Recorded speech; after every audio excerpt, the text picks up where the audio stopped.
753 candela.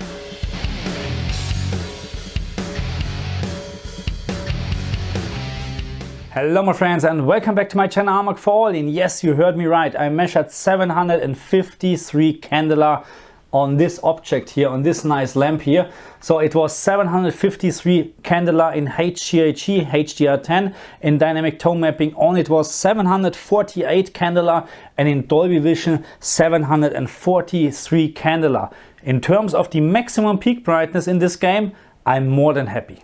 So let me say a few words about the overall HDR quality from this game. So back then I was not able to test HDR. When this game was released, I did not pay any attention to HDR, so I can't compare it. But I know that some YouTube channels actually showed that HDR was absolutely not working, and yeah, everybody actually recommended to play in SDR. So my opinion right now is with the version 1.31, what I'm playing at this very moment on the Xbox Series X, I would never play this game in SDR. Full stop. And as always, we have to start from the very beginning. So what can I tell you about the HDR game calibration menu on the Xbox Series X in combination with Cyberpunk 2077? Not much, because this menu is not supported by the game. So that means you can set up whatever you want. It will not affect the game at all. But we have to talk about something absolutely weird. I never seen this before. And we're talking now about black level rays. And we shouldn't mix this up with elevated black levels in HDR. So the black level rays, what I'm talking about is when we have our brightness setting 50 on the TV, then we have to reduce it to 49, sometimes 48 to get perfect OLED black back. So this is the black level rays I'm talking about right now. And of course, this black level rays is also affecting this elevated blacks, of course, because it's not just stopping at brightness 50, it's also going up a little bit. So this is what we're talking about now. And I had an absolutely weird behavior. As soon you start this game in Dolby Vision and 120 Hertz, you will have black level rays. When you start this game now in Dolby Vision and 60 Hertz, there is no black level rays. In HDR10, we don't have black level rays at all. Not in the 60 Hertz mode, not in the 120 Hertz mode. Just in Dolby Vision 120 Hertz we have black level rays. So that means you need to decrease the brightness from 50 to 49 to get perfect OLED black back. So this is also not an issue with RGB range settings on the TV, because in Dolby Vision the Xbox is outputting in YCPCR 422 in 60 and in 120 Hertz. So there is not an option on the TV to change the RGB range because it's not RGB. So this is a behavior I never seen before. And the only option or the only recommendation what I can tell you actually, if you like to play this game in Dolby Vision, change your refresh rate to 60 Hertz and then you're good to go. Okay, so let's start talking about Dolby Vision, because this is also my preferred or recommended mode if you like to play this game.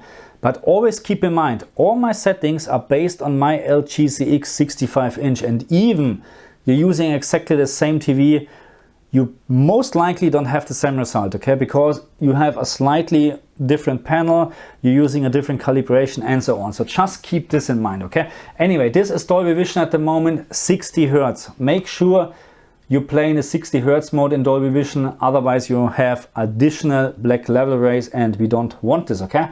So let me share my settings with you. The maximum brightness is set to 1300.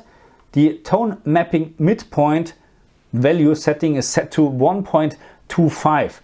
Paper white for the user interface, I reduced this, or I set this to 100. This is for me more than enough. You can increase this a little bit, but don't do it too much, because if this gets very bright and you have very bright objects on the screen, this can reduce your maximum peak brightness, okay? So I would recommend to use it at 100.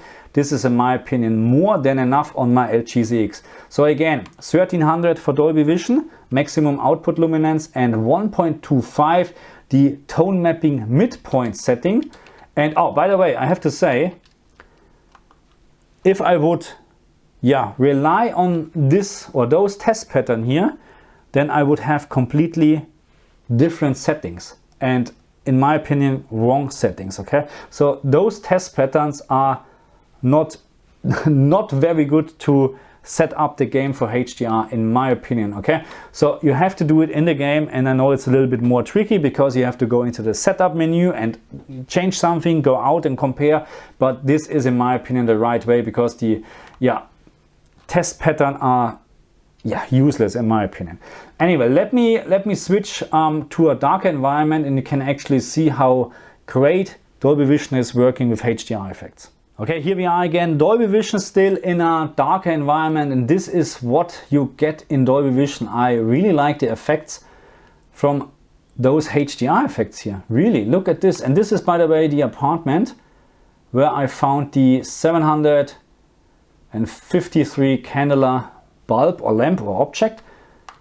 Absolutely great. And this is, the HDR effects in this game are really nice in my opinion. And especially in the night. Especially in the night, there are so great or stunning HDR effects. But should I tell you something? I don't have a night save game anymore, because I was just relying on the auto save games, and at some point I realized I should use the manual save mode. But anyway, it's a different story. Anyway, so this is what you get in Dolby Vision, and I'm more than happy actually. This looks just amazing. Very bright, and still bright enough from the default brightness to play this game. And I have to say, I mean, when I'm playing a game, I'm playing in almost in a pitch black room, almost a pitch black room. So that's why I don't have any problems with a little bit of a lower default brightness, to be very honest. So that's why I'm happy in many cases with HGiG. And this is just, I really like it. All these bright effects, and we're talking about really very bright details, not just 200, 300, 400 candela. It is really crazy bright sometimes, and this is what it should be. Okay, so we're back with HDR10 and HGiG, and I have to say I found that Dolby Vision has a higher default brightness, and with default brightness I'm talking about stuff like this, not the maximum peak brightness. The maximum peak brightness in all the three modes, HGiG, dynamic tone mapping on, and Dolby Vision, are more likely the same. Okay, plus minus 10 candela, but more likely the same. I found the default brightness is higher in Dolby Vision. That's why I like this game or the mode a little bit better in this game.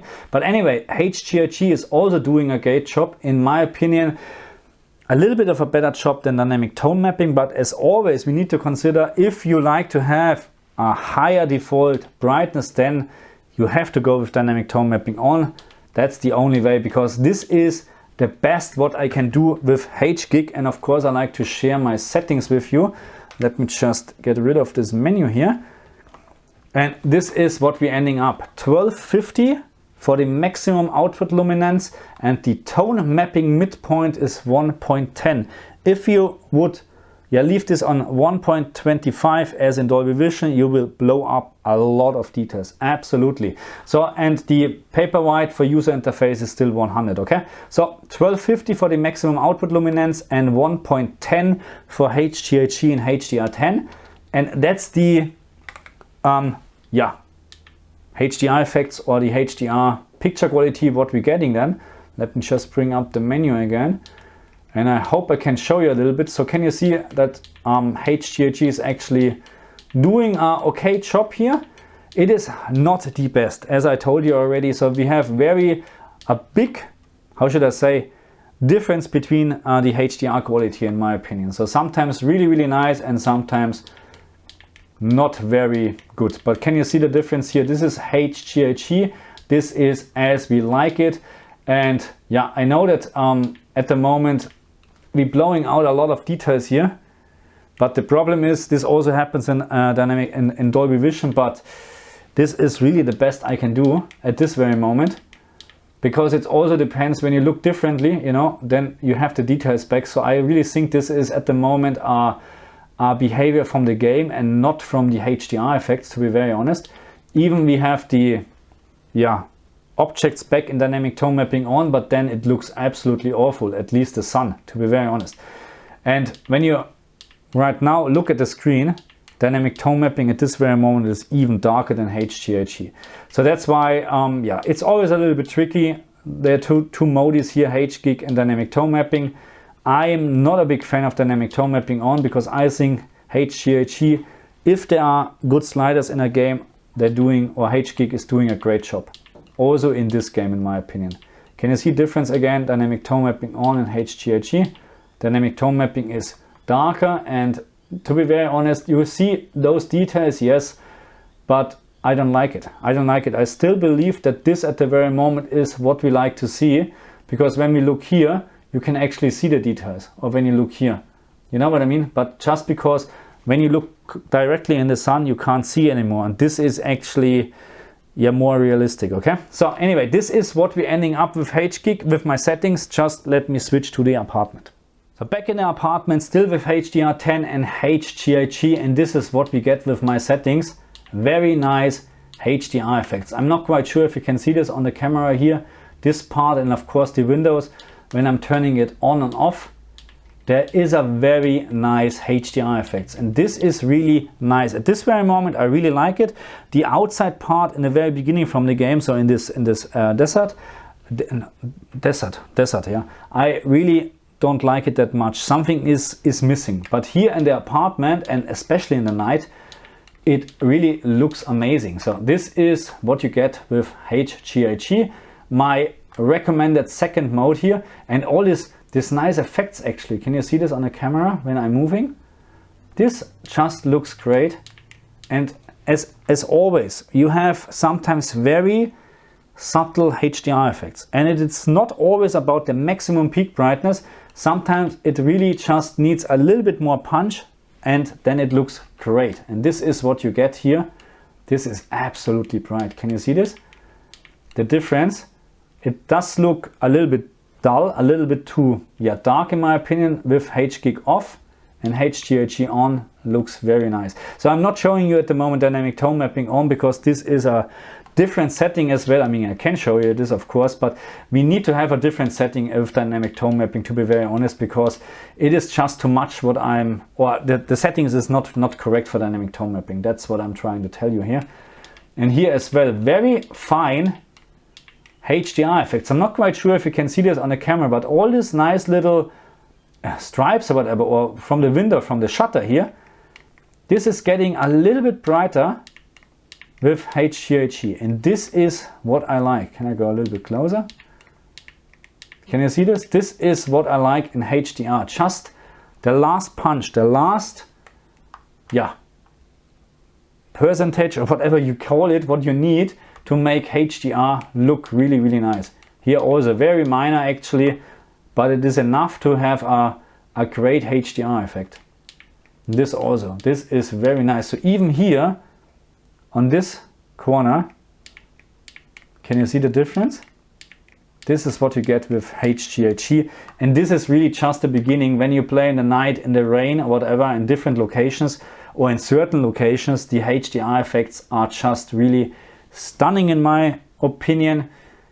But on the other hand, we have also sometimes this little bit weird looking black levels. Here it's okay at the moment. I found it a little more distracting in the city. Here at the moment I wouldn't say there's a problem, because this at the moment when this gets elevated or whatever, this is because we have here this fridge or whatever, and this is exactly the light what you can see then. So I wouldn't say there's any problem at the moment with elevated blacks at all here.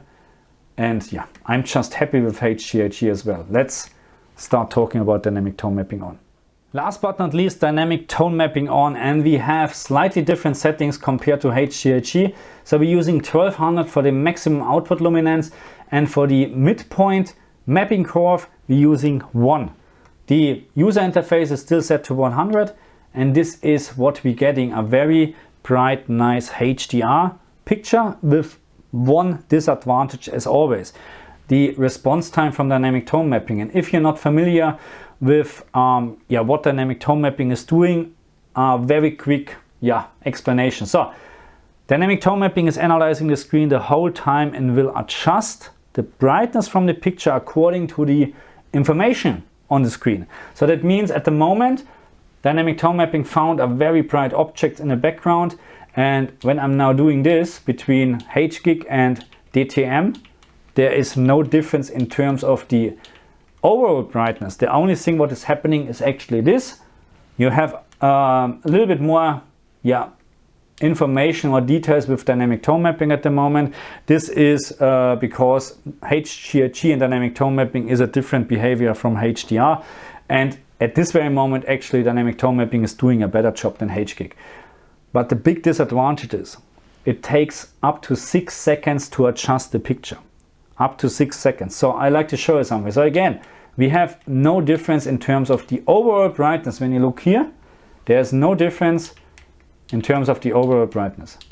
Okay, so when we now, let's say we look here, or we're looking here where there is no HDR object at all, and we do the same, can you see the big difference now? Dynamic tone mapping is brighten up the whole screen. This is what some people like, but again, it takes up to 6 seconds to adjust the picture. That means when we're now looking back, it's very hard to see details, and now the details are here. So it takes 6 seconds to adjust this picture. The same is actually happening when you now look here. It takes up to 6 seconds, It can be finished in 2 or 3 as well, but it takes a long time. So let's do this again. Let's have a look here where it's very bright. We wait a little bit, and then we're focusing on the floor, and I'm very sure you can see the difference. Okay, let's do this. We're focusing on the floor, and it gets clearly brighter. It takes really a long time. So, and that's why I don't like this mode, because the problem is you run around or you walk around the whole time, you know, and that means dynamic tone mapping is having a very hard job, a very hard time to analyze the screen and to adjust actually the screen brightness, because here exactly the same. In the overall brightness there's almost no difference, because this is very bright, very bright, and there's almost no difference. But the problem is now when we looking here, there's nothing, and now I can clearly see how it gets brighter. So that's a big problem for me. That's why I don't like this mode, and that's why I would not recommend, if you can play in Dolby Vision or HGiG, I would not recommend to use dynamic tone mapping in this game, because you have so many bright objects in this game. A lot of bright objects, a very high contrast sometimes between dark and bright, and dynamic tone mapping is just not the right option actually, in my opinion, to gives you the best experience, to be very honest. Because when it takes up to 6 seconds, you know, and you just move around, you can imagine that you never have the right brightness, never, because dynamic tone mapping has not the chance to adjust the picture. Okay, so unfortunately this is a behavior or a feature what I really don't like, but again, it's completely up to you, of course. If you like to use it, go ahead, but my recommendation is still Dolby Vision. Okay, time for a conclusion. My recommendation is, if you can, play this game in Dolby Vision in the 60 Hz mode. If you just have HDR10, then use HGiG. This gives you, in my opinion, the best HDR experience, but as always, this is absolutely up to you if you like to use dynamic tone mapping on. So what else do I have to say? So if you heard some bird noise, very loud birds noise during my video, yes, you're absolutely right. I have a little magpie here out there with his parents, and this is a pain in the ass. This little is good, because he is already like this, you know, they're getting very big, and he is not afraid of anything. I was able actually to feed him the last time with my hand, and I know you shouldn't do this, but anyway, different story. Anyway, so the next thing is, what I like to say is in regards to my camera. So I'm recording in SDR, HDR content. So the problem is now the dynamic range in SDR is not enough to capture all the information on the screen. That means you will most likely end up with a darker picture. So that means, let me just explain what I mean, that maybe you have in very dark areas, you can't see anything on your screen. But let me assure you, there is no problem at all on the TV, what I can see in real. The same counts, of course, for very bright objects. So because if the object is too bright on the screen, the camera will most likely just wash it out or blow it out, okay? But in real, there is no problem at all, okay? So I am going to, at some point, record in HDR, but this is a different story than with editing and stuff like that. So I'm not that far at the moment, because believe it or not, it is a different story editing in HDR, okay? But this is of course my, how should I say, my target, or my journey, no, not journey, target, my target to actually record stuff like that in HDR, because then I can show you everything. I did a little bit of testing in HDR already with my Panasonic GH5S, and the difference to SDR recording is wow. It is crazy good, but again, it takes ages to render, to edit and whatever. But I have planned this, okay?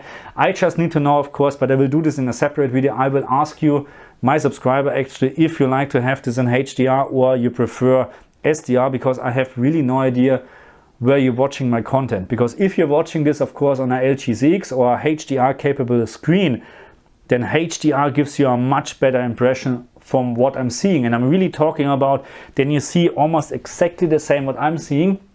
And this is of course much better. But if you just watch on a mobile phone, maybe most of the time people watching on a mobile phone, then to be very honest, it is almost no difference, because the mobile phones, even they're calling it HDR, it is not the same, okay? Believe me, it is not the same. Anyway, I think that's enough for this video. Again, my recommendation is Dolby Vision in this game, 60 Hz mode. Don't forget this to avoid the additional elevated black level. And then you're good to go. So I'm looking forward to the native PlayStation 5 and Xbox version, because then I will do a revisit from the game in terms of HDR. And that was actually the reason why I did this today, to have a comparison when we're looking at the native PlayStation 5 and Xbox version, if there was a change in terms of HDR. I hope so, because this is still to improve, okay? But again, I like it. And I told you, especially in the night, you have great HDR effects in my opinion. This looks really amazing, and there's no difference, or how should I say, I would not go back to SDR. I would always stick with HDR in this game. Okay, that's from my side. What else? Leave me a comment, leave me a like, and if you're new to my channel, please subscribe as always. And yeah, I would say over and out. I'll see you guys next time. Bye.